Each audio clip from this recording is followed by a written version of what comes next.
It strengthens her up. It makes her stronger. That's right. Yeah, yeah. And talking about her, can you take us back to when you first became a mother? What do you remember most about that time? Hello, beautiful people. Welcome back to Parenthood. I'm your host, Neha Garg. And if you're new here, this is a space for real stories from real parents. No filters, no pretense. Just the honest, often messy, deeply beautiful journeys of parenting. Every week, we sit down with someone who opens a little window into their world, sharing the laughter, the overwhelm, the unexpected lessons, and the quiet strength it takes to hold it all together. This week, I'm joined by Harry. She's a strategic program manager, a deeply reflective parent, and mother to a young teenager, Purvi. In today's conversation, we'll talk about what it means to mother when the support system you thought would be there is not, about showing up through exhaustion and grace, about carrying responsibility and rising through it, and about finding joy and maybe even peace on the other side of grief. So, Haritha, Harry, I'm so grateful you're here. Thank you for joining us today. Thank you for having me. It's a pleasure. Let's just start. Let's start with you, just as you are. If you had to describe yourself in three words which capture the essence of who you are, what would they be and why? I think the first thing that comes is passion, Mm-hmm. because no matter what I do, I give in my 100%. Like if I'm committing to something or if I'm doing something, it will get my 100%. That's how I am, very passionate about things that I do. Um, Grit is Mm-hmm. the other one. Grit, actually, the word resonates a lot with me, for various things that I've gone through in life, where it's like it's not about talent, it's not about being good at something, but even when you're not good at something, you keep at it Yeah. and you'll finally get there. Yeah. And it's the same thing with life as well, right? Like no matter how many rocks or balls that the life throws at you, you still get through it, and you get through it. That's all I can say over there. Um, and then finally, I would say love, Uh-huh. because I'm the kind of a person who has their I have my heart on my sleeve. Mm-hmm. If I love somebody, they'll know it. It's Yeah. kind of like it's pretty much that's how I show myself up for. So, Yeah, beautiful, beautiful. And if you were to imagine that your life was a storybook, what would its title be, and which chapter are you on currently? uh, I think maybe rising Mm-hmm. back, kind of like a phoenix. Yeah. Yeah. That's how I probably would describe this particular phase of my life, is where there's a lot of unlearning that's happening. There's a lot of relearning that's happening as I get back to who I am and kind of like get that alignment Yes. with myself. Um, so yeah, that's what I would describe as. Yeah. Um, Maybe I don't know, maybe grit and resilience would be the ones that kind of like come up as something, a title that would something be around those words Yeah. is what I would think it would be. That Yeah. sounds great. That sounds like, from what I know of you, that sounds like you. So I Thank you. think Yeah. I think yeah, you're right about that. And talking about your family, Harry, can you introduce us to Purvi? Tell us a bit about her. What lights her up? How would you describe her spirit? Yeah, she is soon to be a teen, so she's going to be a teenager in July. So Uh-huh. we're in that cute phase, what we call as tweens. So they're like they think they're already teenagers, they know everything, and like we absolutely know nothing. Kind of, that phase. But she has been developing her own kind of like personality, and she's growing up to be an amazing person. Like she's this kind-hearted kid who's always has time and for others. If there's a big group of people, kids, she actually makes sure that everybody is included, and Yeah. and if there are some kids who are quiet or, a little withdrawn, she makes sure that, she goes to them, she talks to them, she makes sure they're included and things like that. So there are these nuggets of things that I kind of see at different, situations, and that just warms my heart thinking that, okay, I'm raising a good kid. Because for me, education and everything is all well and good. That's kind of like that's part of us being a kid. But there are things that are really important for me that I want to make sure that it's passed on. So like being kind, being compassionate, being non-judgmental, these kinds of things. And when I can like see these things happening in different situations that I see that happening, it just warms my heart. Yeah. Um, she's really funny, surprisingly, because I don't consider myself funny. So it's really sweet to see that she's really funny. Uh-huh. Um, she loves to dance. Actually, me and her, both of us, we love to dance. So she loves to dance. Mhm. And I started her on gymnastics journey when she was like 3 years old. So it's Wow. been 10 years of gymnastics that she's been doing. So I'm Uh-huh. super proud of her. She's just, and it's gymnastics just kind of like lights her up. It's kind of like her passion. Hmm. And I'm like, as a parent, I all I can do is support her, That's right. to continue the passion that she has for that. Um, and so yeah, Mhm. And you've been raising her largely on your own for the past several years. What has yes. that experience, how has that experience shaped you as a mother, as a woman, as a person? Yeah, so I've been raising her on my own for the last, I would say, 5 to 6 years. Mhm. And it's been a journey. I wouldn't say that it's all easy peasy or anything for sure, but Yeah. it's been a journey of ups and downs, as can be seen in anybody's life or even anybody's parenthood journey. But largely, I would say is that parenting is actually learn not just parenting the kid, but parenting yourself as well. Yeah. Because there's a lot of things that you come with, either societal pressure or misconceptions or assumptions on your part of how a mother should be or how parenting should be done. And what those assumptions kind of like do not think about is there's another person or a human on the other side who have their own personality, who's developing their own personality, and that all these strict rules or assumptions that we come with might just completely fall apart. Yeah. So sometimes it's literally like you're building the ship while flying it, or while, building a plane while flying it, kind of a situation. Yeah. But that's what it is. It's like sometimes you just have to think about or make up rules on the fly and see if actually they work or not, kind of a Yeah. thing. Yeah. Um, and I don't know if it's because again, I cannot compare with a boy or with a girl with a boy because I only Yeah. have a girl. Yeah. But having a sensitive kid also means that I have to take into account her emotional health as well, right? Right. Like I want to make sure that, because girls have this tendency to blame everything on themselves.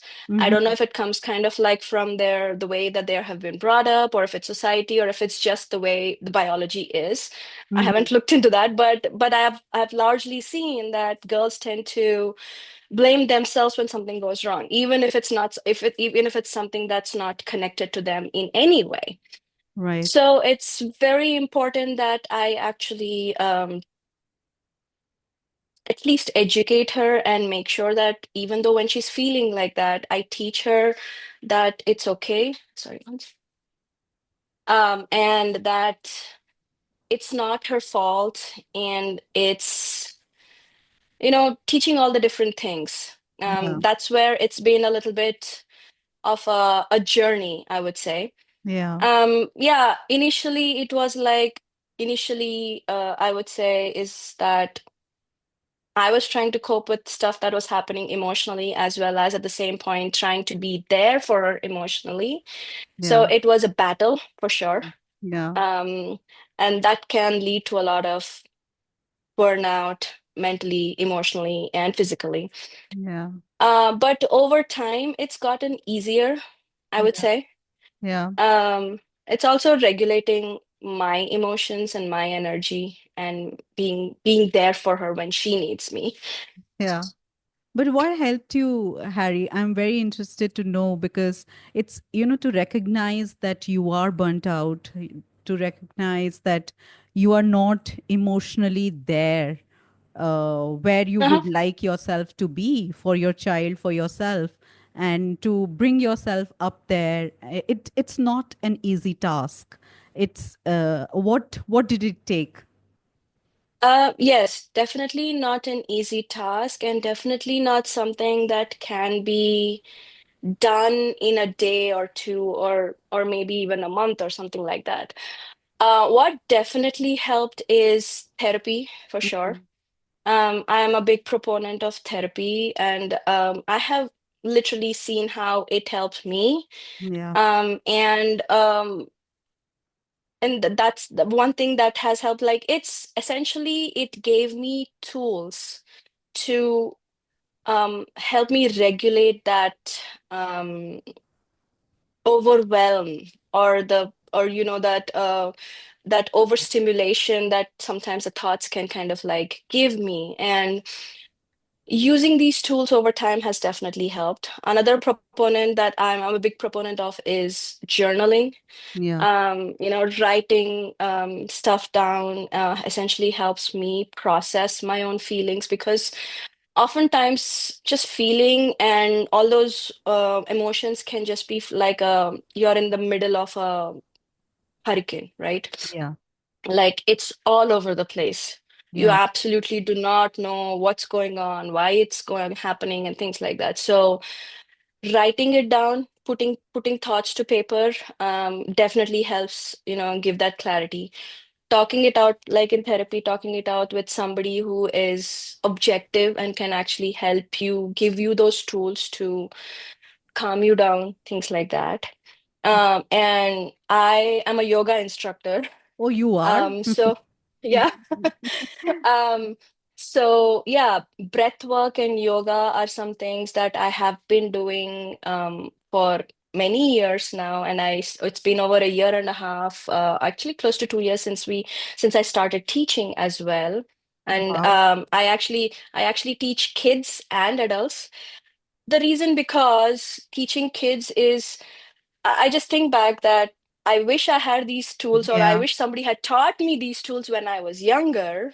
yeah, um, and so I thought, okay, well, I didn't get it when I was younger, maybe I can help teach some of the younger kids. And, because kids do not have it easy nowadays with so much yeah, of, like, the number of things that the kids do today, the number of societal pressures or peer pressures that they go through today. They have a lot more anxiety and panic and things like come up for them. So I just thought, okay, if I can teach a few other kids these tools, yeah, maybe it'll help them, kind of yeah, a thing. yeah, So yeah, those are the things that help me a lot. That yeah, is not to say that I'm completely perfect, or put together and in yeah, control yeah, 100% of the time. It's a work in progress. yeah, I can just say that it was really bad maybe 4 5 years ago, but it's like yeah. come a long way now, kind of a thing. So Yeah. And how has it been for Purvi? This has been your journey that that you can speak about. But if you see as a mother, what has it been like for Purvi to be a witness to what was happening in her parents' life, and then, to be here along with you on this journey now? Um, Honestly, maybe it's a question good if it's a question that you would want to put to her. Yeah, But if I was in her, but what I see is, what I hope to see is that yeah, she feels that it is an unfair for her. yeah, She does, she's like, obviously, as a kid, you would see that why me, why my parents? She did go through that kind of a phase for some time. Um, And then we are happy. She's super happy right now. I think over the time, it was a journey for both of us. yeah, Lots of grief and pain that each of us had to go through. yeah, All I could do at any point of time, and even now, is like, I'm there for her. Her dad's there for her. yeah, And that she gets all the love. And she also, yeah, it did probably, what I think is that she probably matured way ahead of her age, yeah. which might seem like it's not fair, but also it's like it's okay, it's good. It strengthens her up. She makes her stronger. That's right. Yeah, yeah.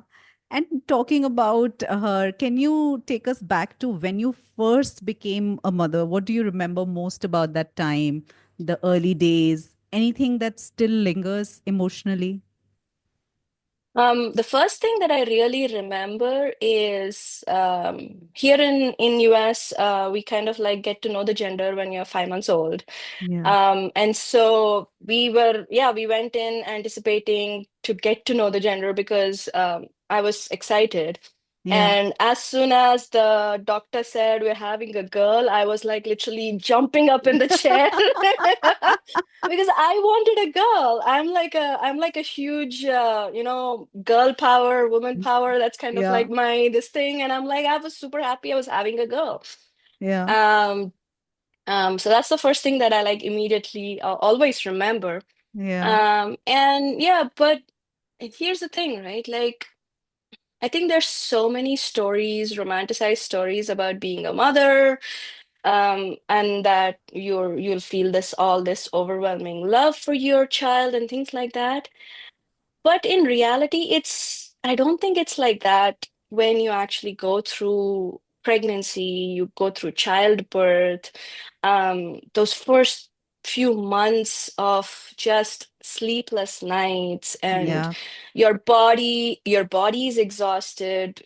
You've put through your body through so much. yeah, And so yeah, I think when right the first few months, I I was in postpartum depression, but yeah. it was also a time when, like 13 years back, nobody really talked about it. Sure. And especially in South Asian families, Yeah, it's like a big taboo yes, talking about you're not feeling good, or it's like, the common answer is buckle up and get out of it. There's yeah, why are you just like wallowing in it kind of a thing, yeah, right? But it was a time when, yeah, nobody talked about it, and there was all this stress about you should feel the love for your baby, and all you are feeling is like it's yeah, you gave birth, but there's really no overwhelming feelings of love yet yeah, coming out because you're completely drained, but nobody really understands that you physically and emotionally and mentally are exhausted. So yeah, you need to give yourself time. But instead of giving yourself time, there's all this pressure around you. And yeah, so you put pressure on yourself.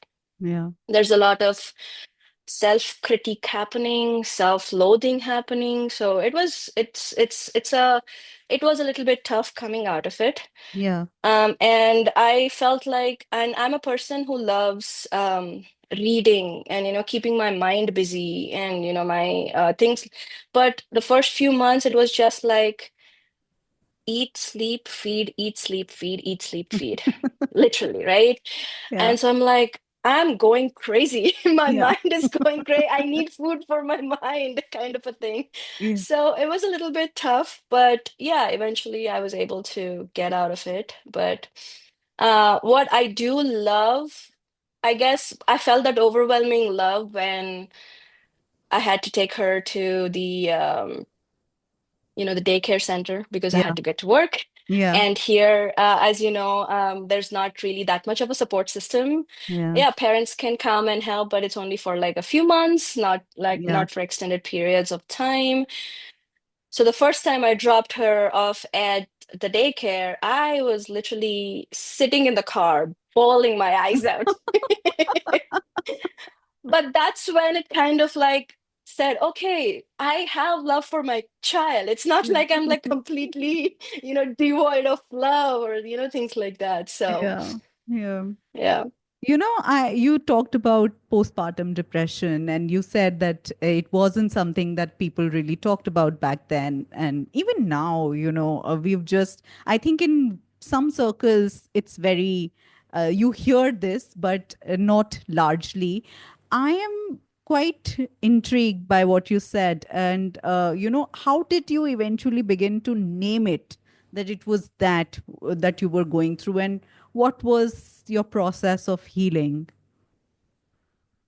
Um, I don't think I named it even at that point of time Mm-hmm. because I didn't know that that was it what that was what it was, right? I think the name came much later, a few years later, when I was reading and kind of like, oh, that's what Oh, I was going through. Like, yeah, you didn't know. yeah, I mean, you would hope that, your mom who my mom who was there with me, she would have understood, but the point is, there are so many things that even they don't know. yeah, Like if you know something, then you are able to learn about it by researching about it or trying to figure out a way to get out of it. But when you don't even know the name of the thing that you're going through, it's really difficult. yes, And even talking about it to anybody was kind of like considered, oh, what, like, there's a lot of taboo around it, like, oh, who am I going to talk, and if I talk, what they're going to judge me, yeah, like, all this kind of things are always there. I think the way I was healing was just doing things that I like to do, mm-hmm. and kind of like getting back into some of those things that I wanted to do so that I could feel a little bit of peace or happiness. Even at that point of time, I was into journaling or writing stuff like, diary and things like that. So again, I think it was just clarity at that point of time that kind of like helped me, and routine. The Yeah, biggest proponent of getting out of depression is actually sticking to a routine, yes, right? And I'm a person who needs things done. Like I kind of like plan out my day, yeah, and everything that needs to happen. So unknowingly sticking to routine and keep doing things the same way every time kind of like helped me. yeah, And also, I've always been athletic. Even when I was a kid, I was a basketball player. uh-huh. And I learned yoga as a kid. Like all through my life, I've been doing, as well as I was an athlete. So, I guess those kinds of things that kind of like stuck with me, Yeah, helped me heal and come out of it. yeah. Thanks for sharing that. And now let's move Yep. into where you are now, emotionally, professionally, personally. What does a typical day in your life look like today, because you're a person of routines? Oh my God. So if you ask Purvi, she will kind of like she'll joke about it, but everything that I do is on my Google Calendar. Literally. Even the school pickup that I have to do for Yeah, Purvi, like her classes, my workout schedules, my meetings, everything is on Google Calendar. In fact, including our social commitments, because if it's not on the calendar, it's there's not heavy happening. chances that it's not happening. Exactly. So I've come to a place where, yeah, I have it all structured, I have it all planned out, kind of a thing. So mornings, 3 or 4 times a week. I kind of like wake up at around 5:30. I make breakfast for Purvi so that when she wakes up, it's all ready. Yeah. And I go work out and come. Yeah. Uh, uh, Touchwood, Purvi is a kind of a kid who doesn't need to be woken up. Uh-huh. She is like, she puts her own alarm, she wakes up, she gets ready, and she's down. Yeah.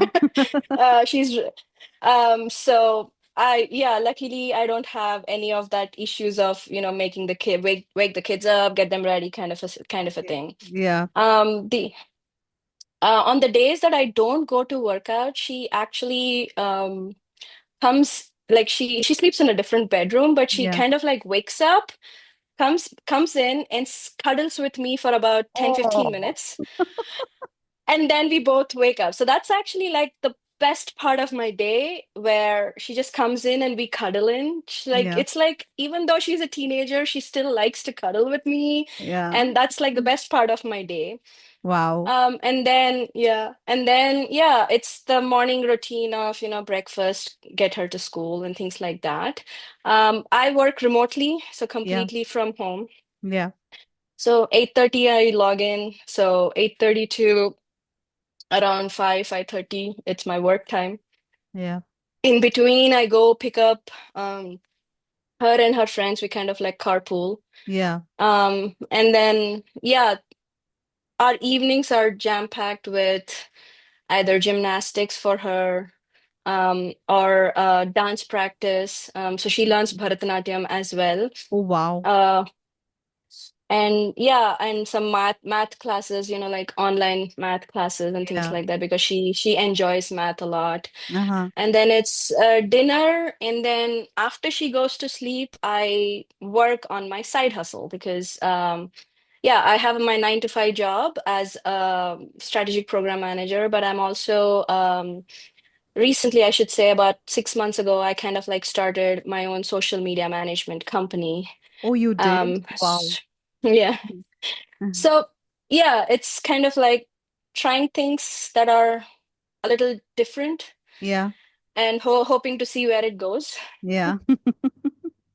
So yeah, I work for a couple of more hours after she goes to sleep on my side hustles, or things that keep me passionate and happy, I Yeah. should say. Yeah. And then yeah, it's yeah. And yeah, all through the day, either I'm working out in the morning or in the evening, I just make sure I have an hour to myself Beautiful. working out. Beautiful. And how do you manage all these moving parts? What are your support systems, if any, that help you show up each day? I have a great network of friends here who are like really like family over here. In fact, it's like a great sisterhood that we formed. So Wow. anytime there are some things that need to be taken care of, or if I'm running late or anything and I need help with pick up or drop off for Purvi, I'm actually able to just kind of like call any of our friends and kind of like, ask for that help. Yeah. Even when I fall sick, immediately I have friends like calling and kind of like saying, "Hey, don't worry, we'll get you food," so that the food Yeah. is kind of like taken care of and things like that.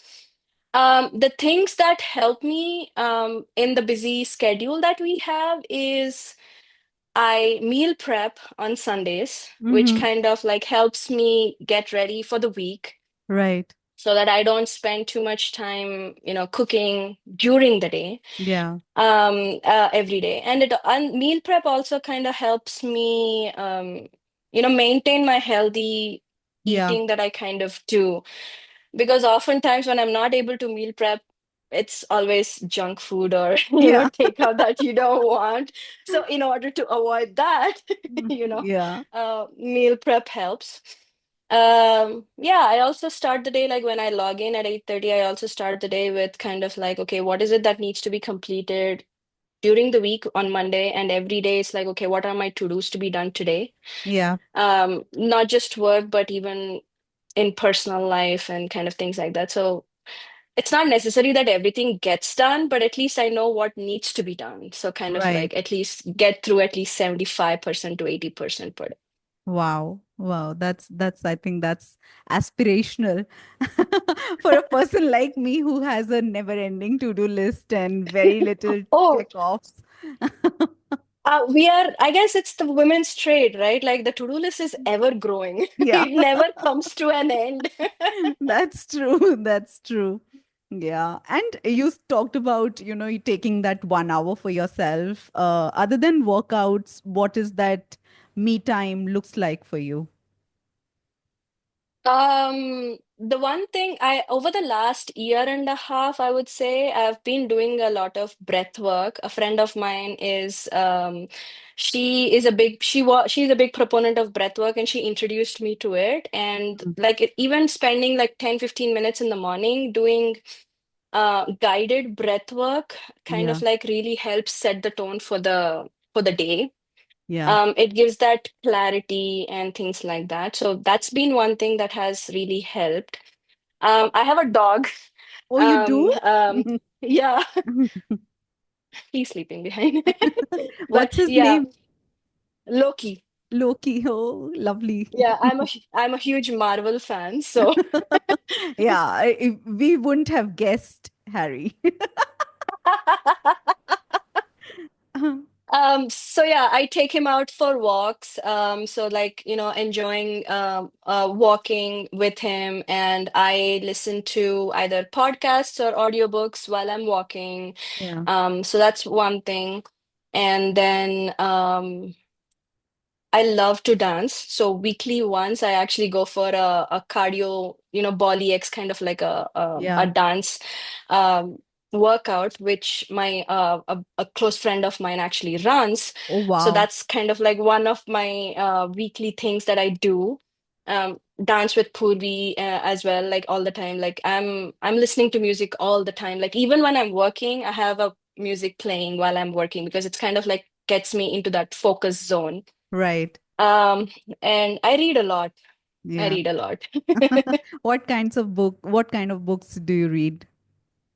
Um, Fantasy, thriller, self-help, um, technology, keeping up with the trends, everything.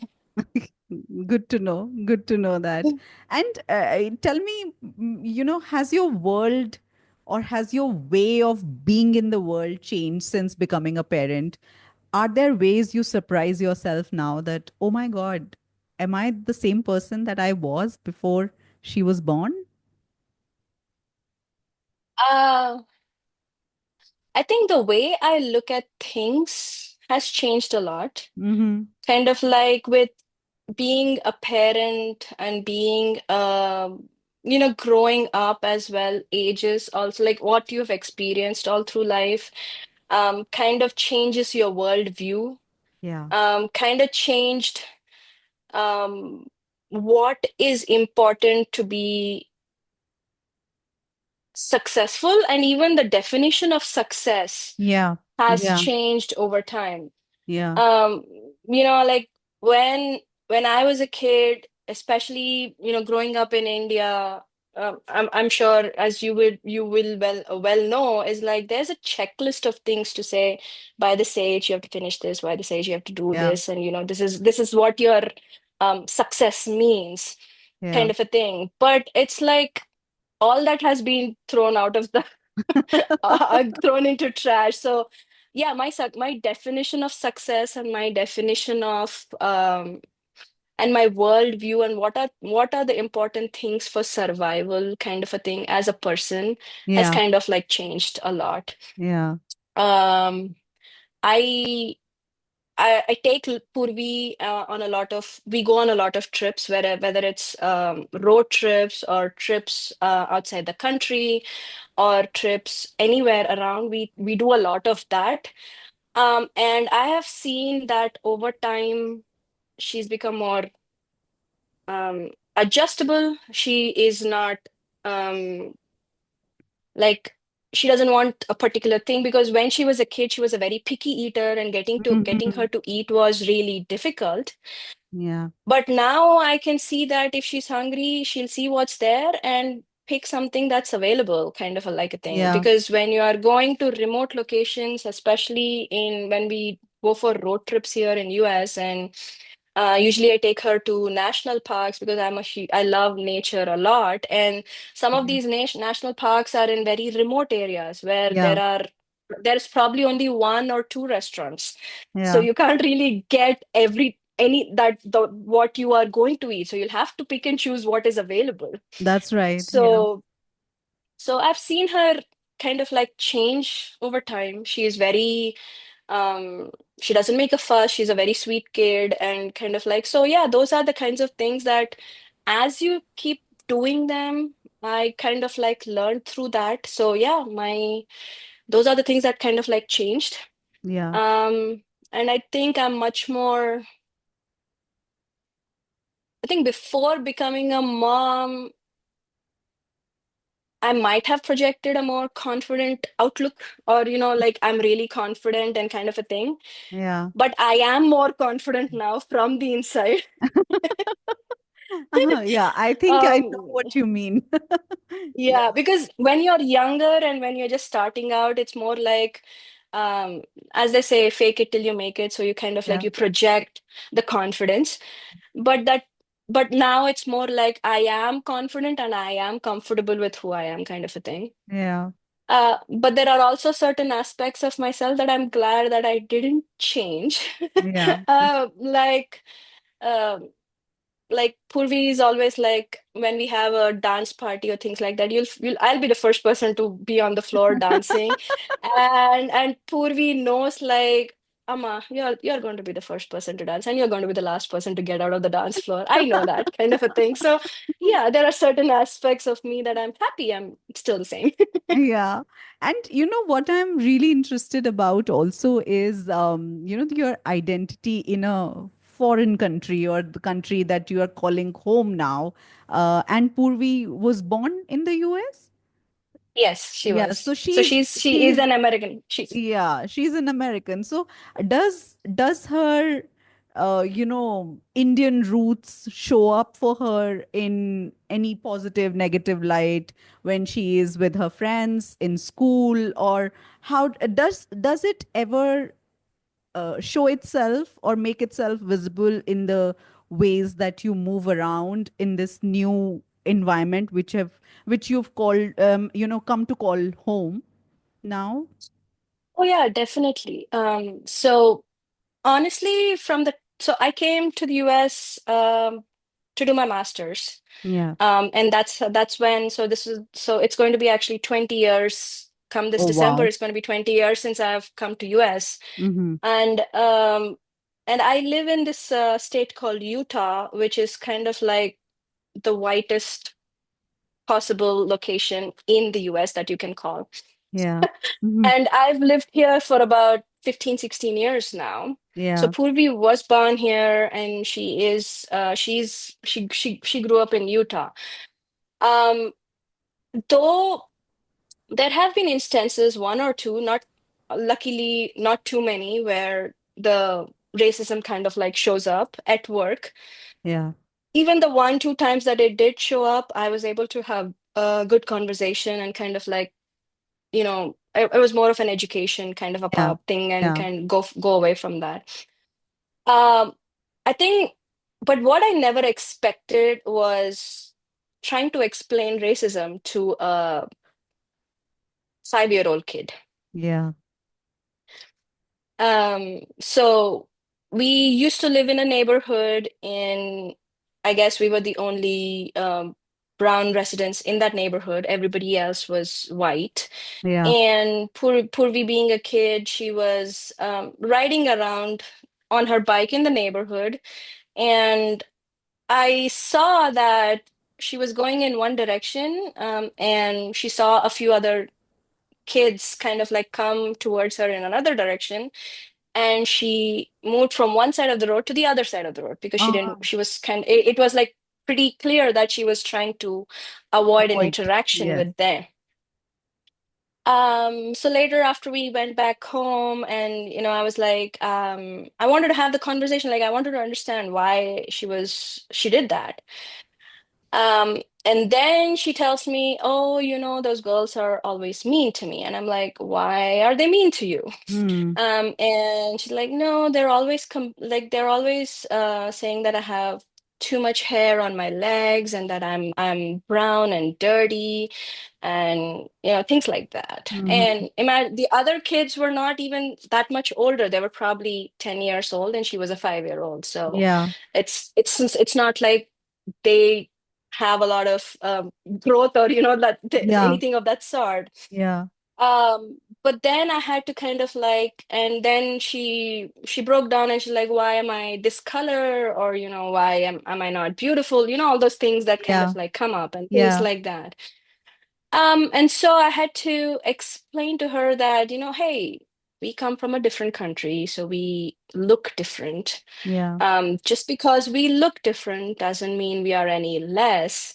And yeah, maybe they never came across people from another country. They're only used to people who are born and brought up here, but we have come here for whatever reasons. And it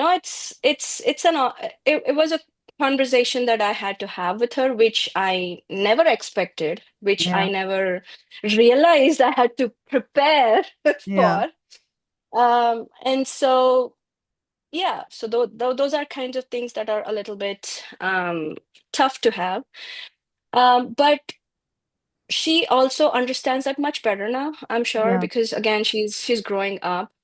Um, but I also look for schools where there's a little bit more diversity so that she Yeah. actually gets exposed to other people. So she goes to a school now where students they have students from Turkey, they have students from um, I think South America as well as Europe, and a lot of Americans as well. So they kind of Sure. like she has a good group of friends.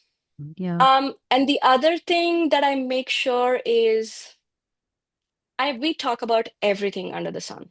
Right. So she knows that she can actually come to me with any questions that she might have. Yeah. And if it's the only caveat that I have with her is that if it's age appropriate, I will tell you.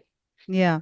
If it's not age appropriate, I might not give you an complete answer, but I'll tell you what I can tell you now, and the remaining we can have when you are older, kind of a thing. Right. So even when we had all those Black Lives Matter protests happening everywhere in the country, Right. I actually took her along where the protests were happening Wow. so that I could actually show her Yeah. why they're happening and kind of like have a conversation Yeah. and things like that. So those are the things of the one side. On the other side, it's still teaching her the traditions and things like that that are close to me and kind of like ensure that she knows about it. Yeah. So that's also a little bit of a struggle. Yeah. But I think that was the reason why I kind of like got her started with Bharatanatyam. Yeah.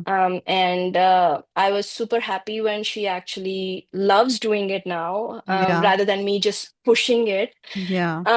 And yeah, I am pretty active in the Indian community here. Mm-hmm. So by extension, she gets pulled into it. Right. Um, so she has not only friends who are at school who are from other countries and other nationalities, but she also has a good set of friends who are Indians. Right. Um, so yeah, the hope is just to give her that balance. Yeah. But again, you do the best that you can.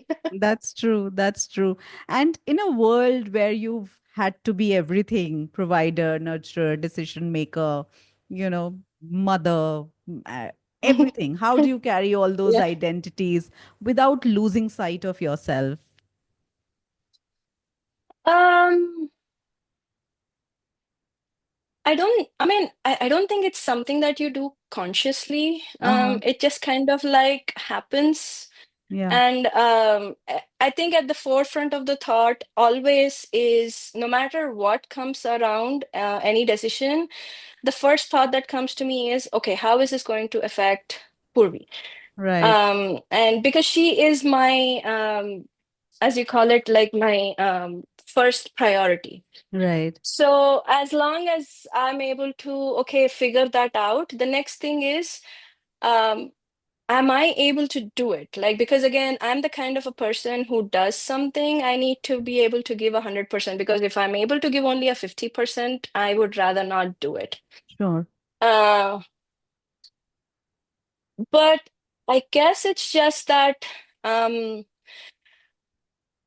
being self-aware is where it kind of like helps to Yeah. understand, not lose my identity and not lose what I want to be, or or what I need to do to be happy. Yeah. Because for a long time, being in a narcissistic relationship and kind of like coming out of it and things like that, um, for a long time, making myself a priority has always taken a back seat. Right. So over the last few years, like learning to give myself priority, but also not at the cost of Purvi's well-being or Purvi's this thing, has actually helped create that balance, I would say. Right. Right. And can you think of a moment that really, really tested you as a parent? And how did you get through it? Oh, I wouldn't say one, it's like happens often, a lot of times, especially when you have a teenager at home and they test you to the max, they know all the buttons to push.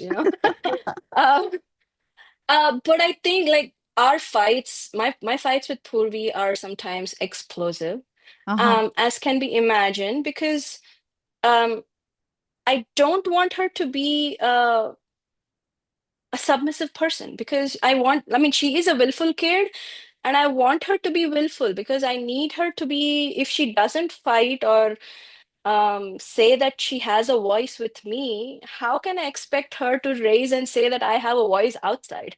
That's right. Uh, Yeah.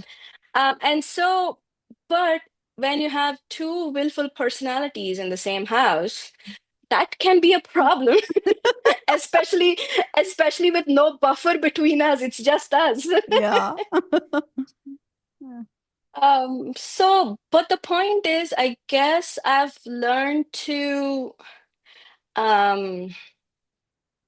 I've learned to see that these are all again learning moments for her as well. Like she is learning to give voice to what she is feeling Right. rather than put it away. And we kind of like have, if she feels that there are certain things that are unfair, even after the fight, we again sit down and kind of like try to understand, okay, why is it unfair?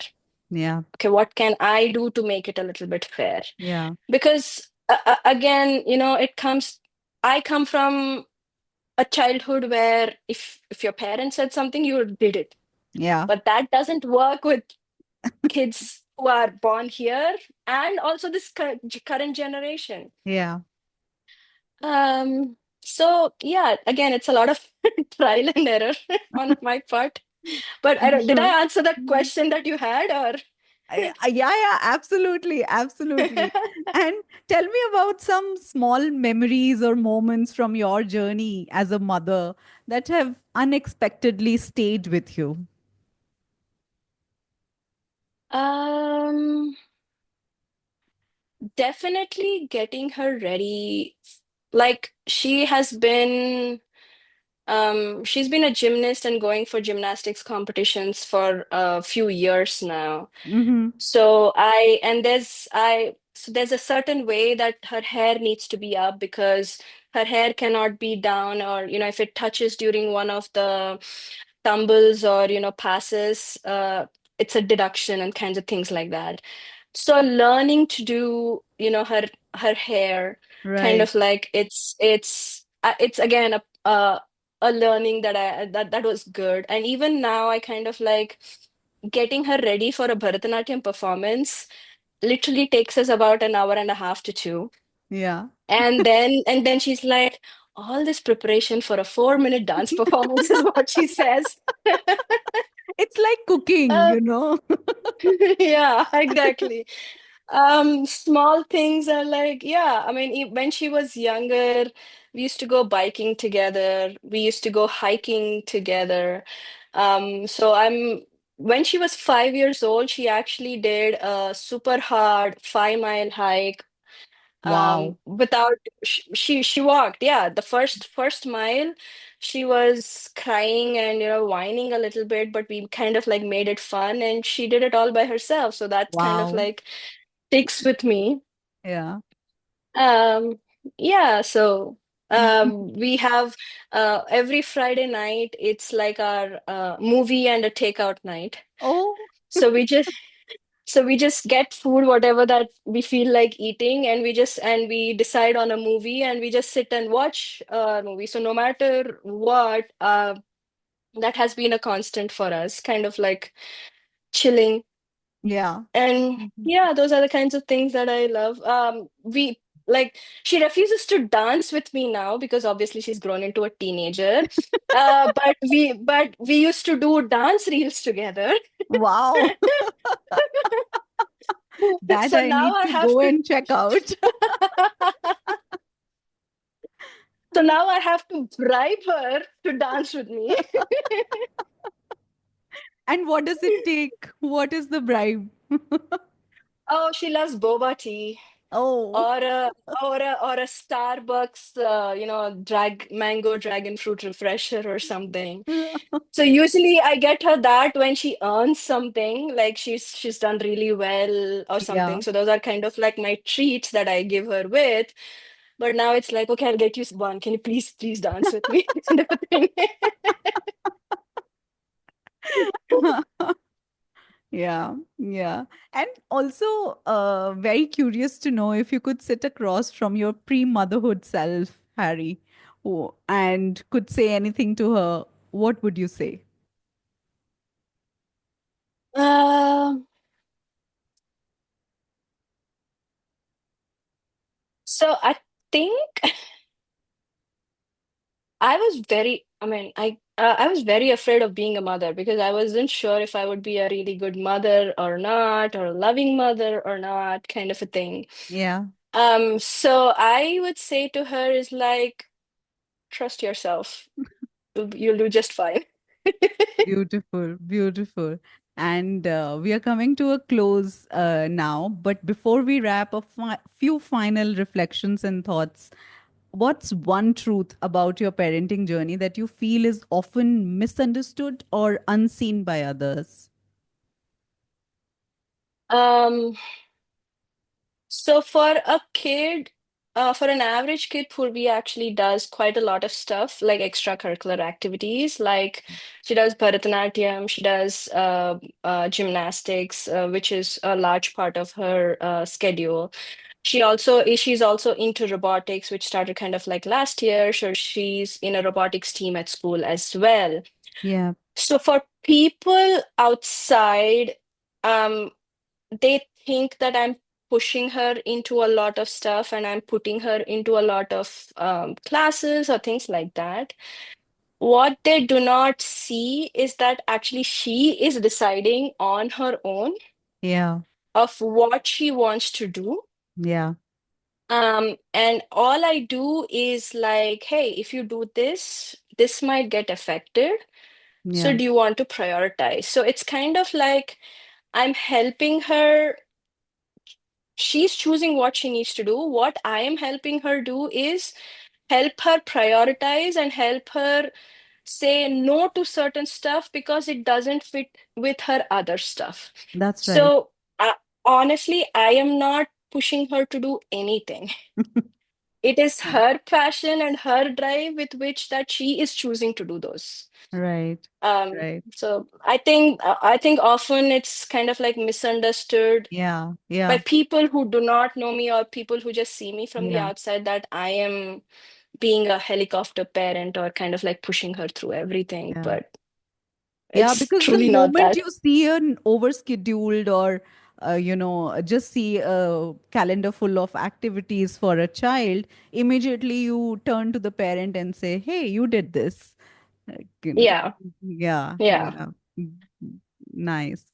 And if you could leave our listeners with one piece of insight, something personal, something real that captures who you are and what you've come to believe, what would that be?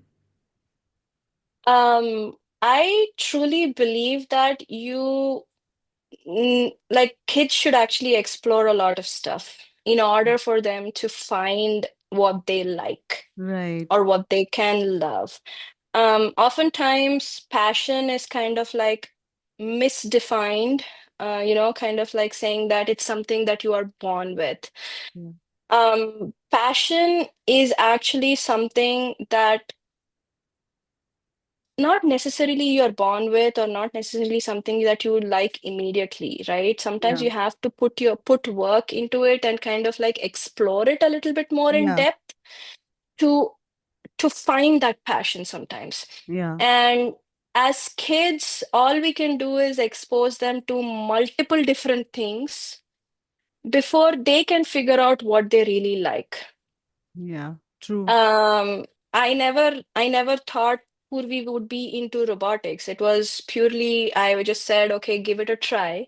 She gave it a try and she loves doing it now. Yeah. She's actually part of a team that actually won the Utah State Championship Wow. during the last season for robotics. So, and she loves doing it. So, unless she had tried it and she knew she wouldn't have gone Yeah. through it and she wouldn't have learned about it. Yeah. Yeah, I mean I put her into swimming when she was younger. She knows how to swim because it's a survival skill in my opinion. Yeah. But she also did gymnastics, she also did competitive dancing and different things. And different things. She tried soccer as well. She Mm. tried all the different things and then she honed in on the things that she really loved. Yeah. So again, it's like explore as much as you can because oftentimes I see, especially Indian parents over here, they are very academically focused and things like that. But your kids might surprise you. There Yeah. might be other stuff that you they might be good at, and so don't restrict your kids or yourself even to just like certain things. Explore them, then Yeah. you might just find something that you love.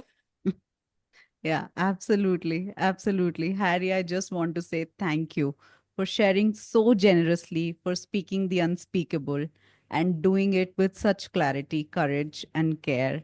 Your story reminds us that not all families look like the ones we see in picture frames, and yet they can be just as full of meaning, connection, and depth. What stood out to me in our conversation was not just the strength it takes to raise a child largely alone, but the intention with which you continue to do it. Thank you. Thank you for joining us today.